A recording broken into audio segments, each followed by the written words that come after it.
Hi, I'm Melissa from Going My Own Pace, and I have had chronic symptoms for a very long time, since I was very young, at least from 14, and I have been quite unwell since I got CFS after a virus in university at 21. It took me a long time to get diagnosed and a long time to get any help, and I have actually been the one who has spearheaded my journey, and I have shared about it in my books and my blog and this YouTube. And I do everything I can to shout from the rooftops everything that has improved my quality of life, because I want the same for you. Today I want to share, as part of an evidence-based simple and effective treatment series that I'm working through, I want to share 6 free ways to start treating fibromyalgia and CFS. So if I could go back in time and tell my freshly diagnosed self anything, or even my non-diagnosed self anything, it would be that I can make a difference in my quality of life. And it would have been tight confines, right? I would have had little wiggle room, minimal budget, and no support. Like when I was at my worst, no one knew anything about these conditions. My doctor hardly knew anything. You know, there weren't these wonderful books we have now. So it would have been tricky. But I want to share some of the things I wish I could tell myself to do first. And the first thing I would have done is to tell myself about Yoga Nidra guided meditation. It took me way too long to try it.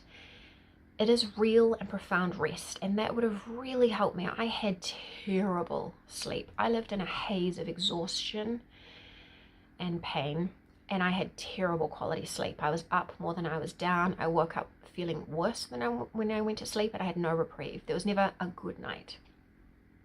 So I would tell myself to do a practice right after work, a full practice at bedtime, and a short practice first thing in the morning. No kidding. Like, things were bad for me and my nervous system needed it, and I struggled to go to sleep. I struggled to stay asleep. I got up too early and I was exhausted at all times. I would tell myself literally to practice that often. So what does this translate for you? Just start adding Yoga Nidra guided meditation wherever you can. If Yoga Nidra doesn't resonate for you, you can try body scan meditation, restorative yoga, something that can really turn on that parasympathetic nervous system and give you rest. Obviously, when I was first diagnosed, I didn't have children, so if you have children, it's going to be tricky. Try and do it in your lunch break. Try and do it after work. Do it right before bed. Do it first thing in the morning. Just find time to do it. Number 2, say no to everything non-essential. I didn't start pacing until I had no choice. My body was done, and it would have been cool to avoid that. I really did get to burnout before I started climbing my way back up. So even if you can't reduce your work hours yet, cut out everything else you can. I couldn't afford to go part-time until several years after I started my symptoms, but there is something to be said for maintaining the income so that you can try things that cost money, like chiropractor and stuff. But it is a cost versus benefit analysis, and it depends if pain or fatigue is your primary complaint. But start pacing. I doubt I would have found any information about pacing in the context of fibromyalgia at the time, because I was insufficiently diagnosed and because it was pre-2010. But if you have the knowledge at your fingertips, which we do now, look it up. But just say no to everything non-essential and start pacing. Number 3, get natural sunlight. 10 minutes before 10 a.m. and 10 minutes around sunset. There's a load of research on how this supports. It works on our circadian rhythm, and it's just good for us. Like, people are trying to sell us these red light devices. We have one right out there. So go outside. Number 4, move, however that looks for you. One thing I did right was keep moving until I couldn't. However, I could have made wiser choices. Stretch on your bed, walk down the street and back, do 5 micro squats. Heck, you can even start by visualizing movement. So just find a way that works for you. So for me, the lesson really was I should have done less sooner and been more appropriate. And once I learnt more appropriate types and quantities of movement, it got a lot better for me. But our muscles need it. Number 5, cut the white carbs, sugar, caffeine, and processed food. Hindsight is 2020. Obviously, my body was craving fuel, but I was not doing it the right way. What I needed and what I know now is that I really should have gone hard on protein and fat. that's what my body was dying for. And I believed all of the rules on the whole grains and loads of vegetables, and I just was not giving myself enough fat or protein at all. 6, do all the sleep recommendations. Go to bed and get up around the same time. Ensure your bedroom is set up for sleep. Make it dark, comfortable, quiet. Try to manage pain at bedtime. Try magnesium, and that will set you up for the 3rd bonus tip. So bonuses, what would I tell myself if I could have something that needs a budget? First, I'd try to find a gentle chiropractor who understands the nervous system. I'm not sure if they existed back then, but now they are there.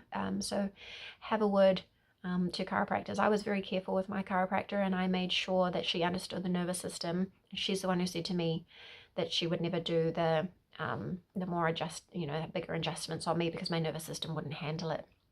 So just make sure you have one who understands the nervous system, especially in fibromyalgia. The second is to ask a doctor to test for nutritional deficiencies and supplement these. I actually had iron levels at the bottom of a very large range, and they didn't tell me for many years. So read the results yourself and do a bit of research, because that would have really helped me. The fatigue associated with low iron is a bit different to the fatigue with fibromyalgia and ME/CFS, and it's treatable. So that's really important. And then the 3rd is to beg the doctor to help with sleep. Show them how bad it is. Show them everything you've tried, right? Like I recommended all of the sleep recommendations. Show them all of that. Get them on side.